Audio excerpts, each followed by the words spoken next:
This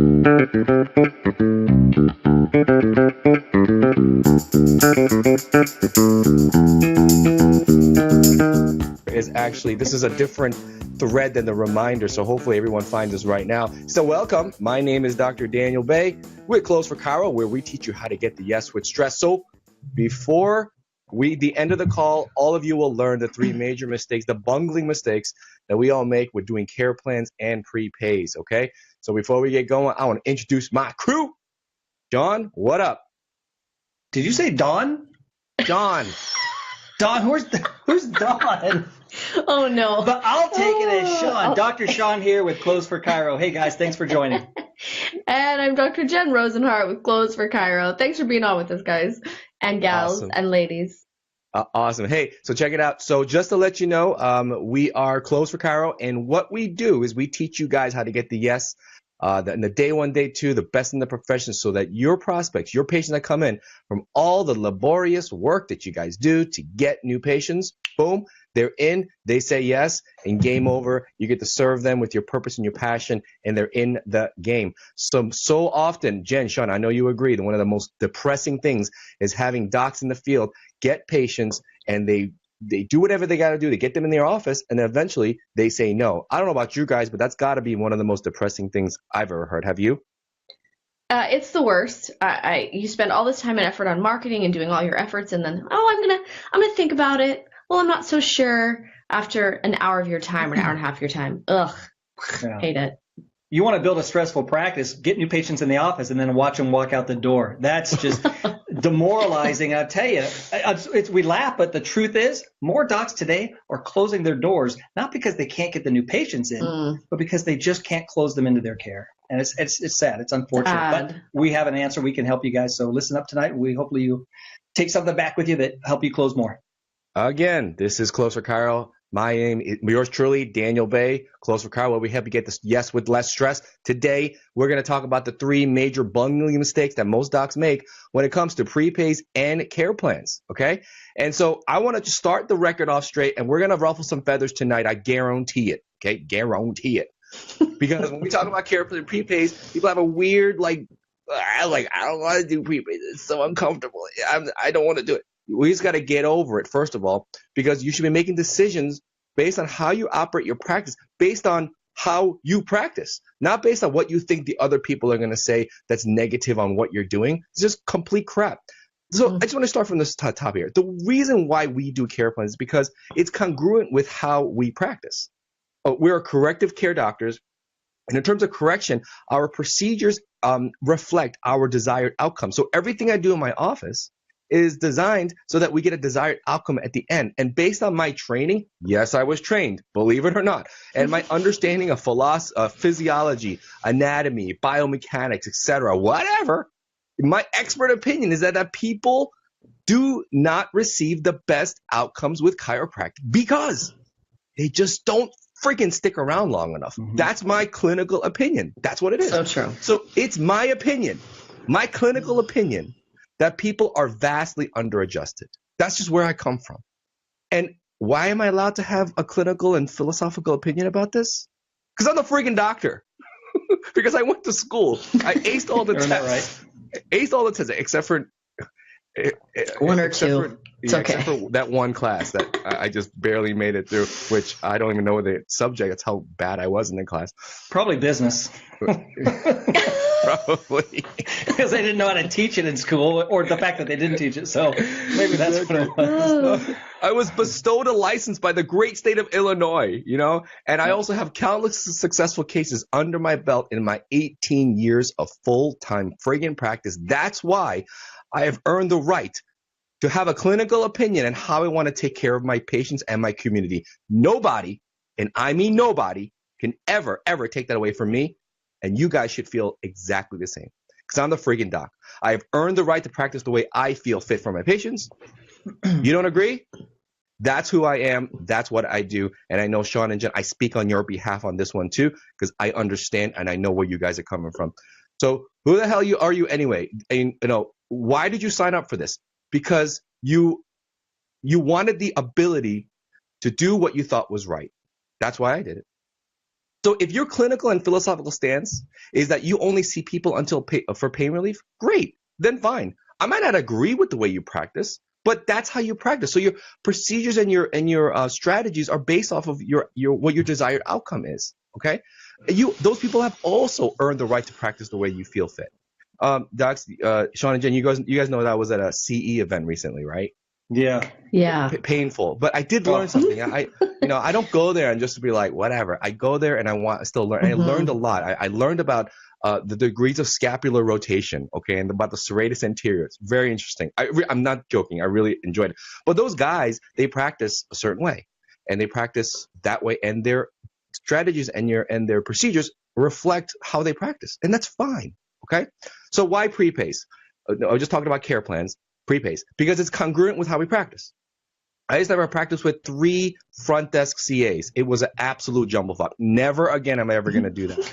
And the first time I did a prepay, actually, true story, first time I did a prepay is because the patient suggested it. He goes, Doc, if I'm going to be here for like 24 times, can I just prepay and maybe get a discount? And I'm like, sure. And that was my idea. Great idea. Hell of an idea. And that was true. If they're going to be around and they're committing themselves to go through the process of getting their subluxations and their spines corrected, then why wouldn't I do that?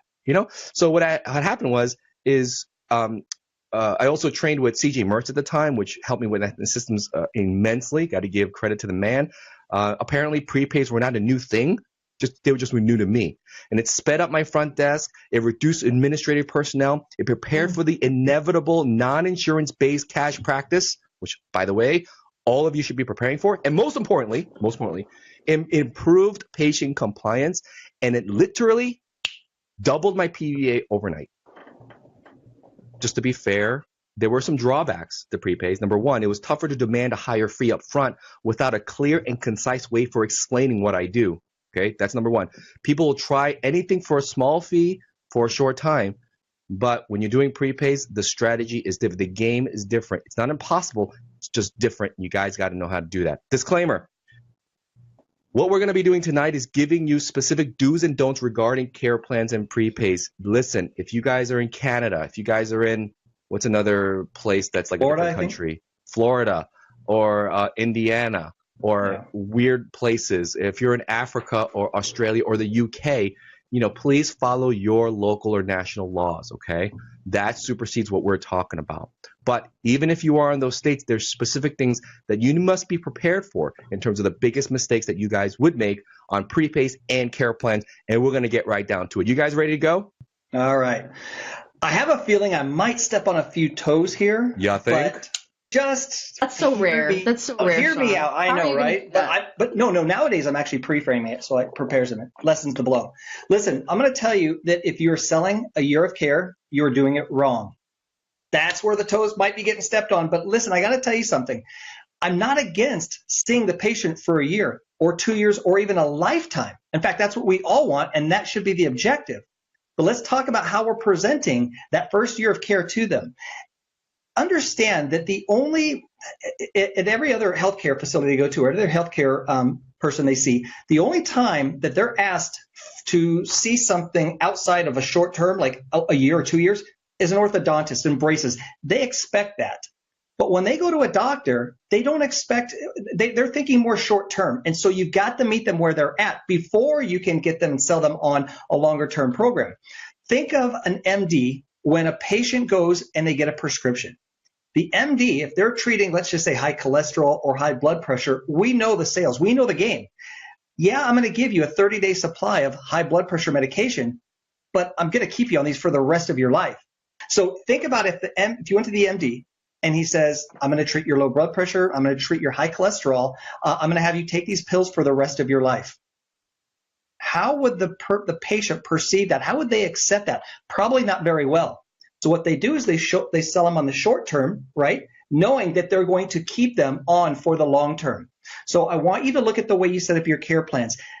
Your patients need to see objective improvement. They need whatever objective indicators you use in your office, whether it be X-ray, whether it be a scan, whether it be range of motion, posture screen, whatever it is. They want to see objective improvement, and it's easier to show them some form of objective improvement to maintain their excitement and their engagement in your program for the long term if you can meet these short-term goals. So let me explain how that works. If I was going to a weight loss center and they said, you know what, we're going to show you how to lose 50 or 60 pounds in the next year, I might say, okay, that's a great idea, but that's a long time. How are you going to keep me motivated to do that, right?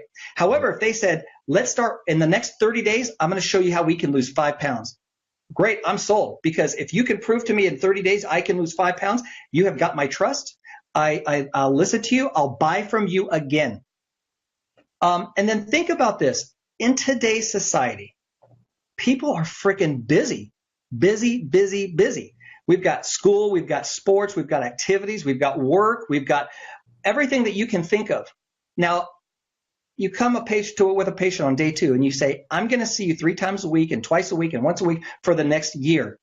What's happening to them is they just pulling back. They're mentally, they cannot chew on that because it's not digestible for them to fit that into their current schedule. So your objective is to make it as easy as you possibly can for that patient to accept care in your office. It has to be seamless. It has to be something that they feel like they can do easily. So when I said selling them on a year of care is absolutely a wrong way to do this, I'm going to tell you, you can sell them on a year of care, but you have to break it up. So most of you, I would assume, that do any type of corrective care, the industry standard is pretty much 3 times a week for 3 months. That's what I do. But I know I need to see them longer term into maintenance and longer term to get that long-term correction, to get the soft tissue component corrected and healed so that they don't come back every 2 months, 3 months saying, hey, I've got the same problem again, doc. And you know what was easy for me to go onto this 3 times and then sell them on the remaining care later is because, and this is another reason why it was easy for me to go into prepays, is because I early in my career, I had patients come back and they say, doc, remember that neck pain I saw you with a month ago? I remember it. It's back again. And I thought, God, do you know what? I'm not getting these patients the help that they need. I'm allowing them to live with their problem, giving them the short-term fix, and then they come back. And then after they do this a few times, guess what they do? They quit because they said, you know, I tried Dr. Rundle, and he helped me in the temporary. I tried chiropractic, and it didn't correct the problem. So then they walk. You got to get them sell them on the program, sell them on your initial intensive care, and then we can close them on the long-term care. So the analogy I like to use here is if you were to go buy a suit, you're going to spend $2,000 on a nice suit, right? Well, to go along with that suit, you need a nice tie. Well, the tie might be $80, $100. Okay, it's not a big deal. I spent $2,000. I'll chip in. I'll do the $80. Well, now you need socks. Well, the socks are another $30, $40. So I just spent $80 on a tie, $2,000. I can justify the $30 or $40. So what they're doing is they're actually closing that person on second money. And what that means is this: you close your patients on a more digestible, feasible schedule and financial for the 3 months. And at the end of the 3 months, now that you've proven to them that you can help them, you have their trust, you have provided results. Now you can close them on what we call second money. Now you can throw in the tie and the shirt and the socks to go with the program because they've already bought in the first time and you've proven to them, you showed them that you can help them and that you're the real deal and they trust you. Now second money seems like a drop in the bucket. And by the way, second money is always going to be less because you're seeing the patients less. So it's easy for them to just, oh yeah, I paid $3,000 up front. Yeah, $1,000, $1,500 now for the rest of the next 9 months to complete the 1 year of care. I'm in, no problem, doc. Where do you want me to sign? So keep in mind, you have an easier time closing them on a short term with the mindset of helping them and providing a service for them for the long term, because in the beginning, your patients will buy an emotion. And then later, they will justify it with logic. But it's too hard for them to see the logic of a whole year of care when you haven't proven anything to them yet. Close them on the 3 months, and then you can sell them what's called second money. You can close them on the entire maintenance care. Most of you guys are doing this 3 months and then 9 months of maintenance for your 1 year. You're just not breaking it up. You're just not making it mentally digestible and easy for them to see it fit in their schedule and in their finances. So they get confused, they get overwhelmed, and they say, bye, I'll have to go home and think about it. You know what's so funny about the about the docs who do the long-term care plans is like, I understand where you're coming from. Like, that's what you want to recommend because that's what you think is the best. So what we're saying is this, really simply, for the long-term care plans, is you got to chunk it down, as Sean just eloquently put, chunk it down, more digestible, prove that you can be trusted, and then they'll re-up with you over and over and over. And that's the idea. So the biggest mistake is just doing it too big. So Jen's going to be talking about the second mistake. Number 2. About care plans, and go hit it.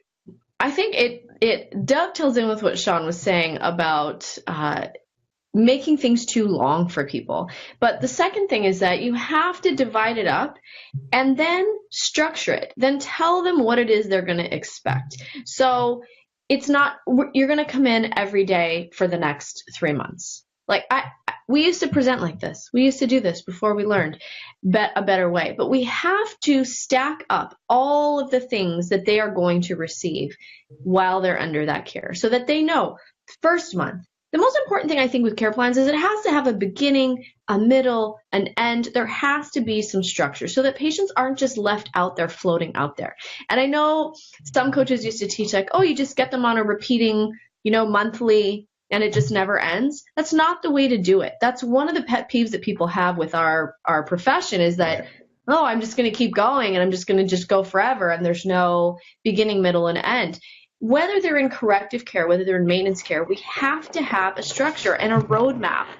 You're the doctor. You have to actually, whether it's corrective care and maintenance care and they're just coming in for their routine adjustments, that's what it seems like to us. But to them, they are still in need of a care plan. So how we do this and how we do it differently is that we teach our docs how to stack up value. Think about has anybody ever bought a luxury car? I know the last car I bought, it was a price tag. I will say there was a large price tag on it, but what I loved and what I noted when I walked up to it was the list of things that I didn't really even know I needed in a car, to be honest.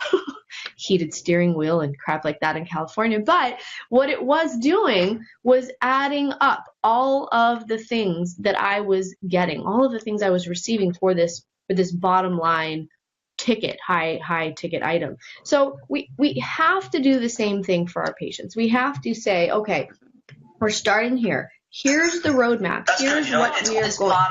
Here's what we're going to build in during this first phase of care. Then we're going to re-exam. Everybody does this. I talk to docs, who are debating coming to train with us, and they say, oh, I feel salesy. I feel weird when I give people a plan. And, every doctor does it. Like Sean was saying, every doctor does it. Whether the doctor is the type of doctor who says, here, I'm going to give you this. Take one of these for 10 days, every day for 10 days. That's a plan. Like that. They don't have to come into your office or to their office to do that, but that's a plan. That's what a doctor does. They don't say, come in when you feel like it. I mean, who says that? That's just, it's embarrassing. So we have to have structure. And we have to lead our people. They just don't know what to do otherwise. So don't feel bad about it. Feel good about it. That's what we need to be doing. So good. Again, it really comes down to making sure that your patients are not confused, because confused buyers don't buy, period. Mm-hmm. You plan it out, you tell them what to expect, and the funny thing is, docs, they won't remember a thing that you actually told them. I swear, they don't. So true. You ask them a month later, you remember what I talked about on the first day? They're like, I don't know. So I have a habit of interviewing my patients after a time, like, so what made you, think that I was a solution to your problem? Why did you stick around, and why did you come here instead of going to the other guy? You know what they always tell me? They said, you were so thorough. Like, I knew exactly what I was getting, when I was getting, who I was seeing, all that stuff. Yeah. Then I ask them, so do you remember what I told you get? They go, no. It's hilarious. They don't remember. But the whole point is, emotionally, we have satisfied a part of their concerns. That, listen, I always told people this. It's people buy how you sell things, not just what you sell. So when you sell things with professionalism and meticulous detail and making sure that there's no stone left unturned, understand emotionally your patients feel safe. And if they feel safe, they're going to trust you. And if they trust you, they're going to close with you. Okay. And they're going to bring their families and the busload of people that they work with. That's just how it rolls. Let's go into the last mistake. And the last mistake, we're going to make it a prepay mistake. First of all, prepays. The first mistake that we're going to make in prepays is getting over our own issue that we're going to be asking them for a larger amount of dough. And I got to tell you something. If you really break it down and you break it down per visit, it can't be more than you are paying. You're collecting per visit. So that's number one. Number two is the other mistake is that it's a headspace thing, is that people don't think that they should prepay for this. Well, I don't know. Last time I checked, I prepaid my rent, I believe. The last time I checked, although I didn't send my kids to the orthodontist, but my friends who send their kids to orthodontists, I believe, prepay. Crap. You know what? I remember in school, I prepaid my tuition before I actually had to go to class. I believe I stroked my check to Sid Williams every time before I started. 2 weeks before the quarter started, or else I wasn't able to register. It's crazy. The bottom line is that Careplans and prepays practices work. And we're not the only ones that do it. And there's plenty of variations to that, and that's up to you. You don't have to do a 36-visit care plan. You got to do whatever fits your model and your style of practice. But planning out the care is essential no matter what kind of practice you have. And prepays are also an integral part of that process. I don't care how you cut it up. Chiros get so bent out of shape about this, And once you get over the weird feeling that prepays are not legit, you're going to be doing it hand over fist, and you'll be the best thing that you ever did. Okay. It's just the way it works. It's not so weird. You know what I'm saying? So the other prepay mistake is, again, it all has to do with what Jen just said about structuring it and letting them know where these numbers come from. You got to be clear and concise. This is how much it is. Okay. And what we also do in our practices is, if they do prepay in a one-time, we give them a courtesy. And you're allowed to do that, okay? Because it's an administrative courtesy that reduces the amount of administrative work for them to get processed. Listen, I always tell my patients, listen, Sean, I'm really busy around here, so I give my patients the incentive to take this and break it up over 3 months. But most of my patients, what they do is they pay for it all at once. And if you do that, I give you a higher courtesy of 25%. Which way works best for you? That's just how I lay it out. Do not overcomplicate the process. Okay, so that's the prepay, other prepay mistake. Any questions on that? If you guys have any questions about prepays, hit me now because I can keep going on and on about prepays. You guys have anything to add about prepays? No, not necessarily about prepays, but I do want to add something. I mentioned about the year of care going back. There's a lot of research out there, organizations like the ICA and the CBP that promote and that support the 3 times for 3 months. So if it ever comes up, you've got the research, you've got the backing and the support that shows the benefit of a 3 times a week times 3 months program. What I don't see out there is 3 times a week, then to 2 times a week, then to 1 time a week for a year. So if it ever were to come up, I would say, I don't have the research. I don't have the science to support that. But at 3 times a week for 3 months, I got that. I got you covered. So I know that what I am recommending for that patient, it's not my word. It's actually supported by the science, by the ICA, by CBP, groups like that. And then once we get done, with that, then I can easily support the reasoning behind recommending my maintenance for the next 9 months. And you know what other place that it's referenced in terms of the 3 times a week for 3 months? It's a book called Guyton. I don't know if you guys ever heard of the book called Guyton Physiology. And I'm glad you brought that up because I'm going to just lay it down right now. Our recommendations are 3 for 36, 3 for 12 weeks or 36 visits is not arbitrary. I didn't just come up with this and say, let's see how much money I can make. What, really? No. This is based off of my understanding of how the body works. So in any type of pattern interrupting, pattern changing, either physiologically or psychologically, and I've confirmed this with the psych field, is that especially in the world of addictionology, is that you need an input into the body, either a psychological input or a physiological input into the body every other day for 90 days. This is just science. This is how soft tissue heals. So to do that, let's see, every other day for 90 days, the best way to actually put that down into something consumable for the population, for our marketplace, 3 times a week for 12 weeks. Just in case you're wondering where we come up with that recommendation. Yeah. That's just how we do it. You might have a different clinical need or outcome, and you just how you do it. I'm just saying, have a reason why you do what you do.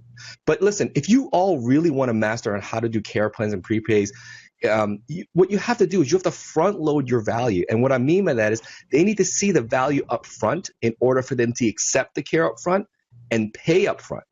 Even if you don't do care plans and prepays, you still have to front load your value. And that's essentially what we teach you at Masterclass. Listen, how to position yourself as unique and valuable, so they're willing to do the work and buy into your process for their benefit, not for yours, but for theirs. And it's really quite easy. I don't know, how much time does it take for someone to understand and learn how to position yourself, you front load your value for what you do in your chiropractic office, Jen? How long does that take us? Takes us about 2 days, but it's you can fine tune it for a lifetime. That's right. But, easy to learn, hard to master. Easy Absolutely. to learn. Yeah. Never forget, docs. Money follows value every time. They will have no problem paying for what you're asking, what you're worth, when you create the value and they see the value in it. Boom. Oh, the celebrity Ashley Oshner just joined us. Thank you very much. And Irv, yes, it's going to be recorded on Facebook for your general consumption when you're really late at night, you have nothing better to do. Arminta in the house. Marcos Page, or is it Marcos Page? Whatever it is. You do this every time. I know. Thanks for joining us again, Marcos. We can't pronounce your last name. What's up, Marcos? Awesome. So in closing, guys, listen, this is what we do in a masterclass. 2 days, hardcore drilling you, showing you how to front load your value, whether or not you do prepays or care plans or you do visit to visit, doesn't really matter. We're starting to get into a situation where third-party pay is going away. We have to prepare now for the non-insurance-based cash practice. Okay, if you ask me, it's a blessing for the profession. But because we know what we're doing.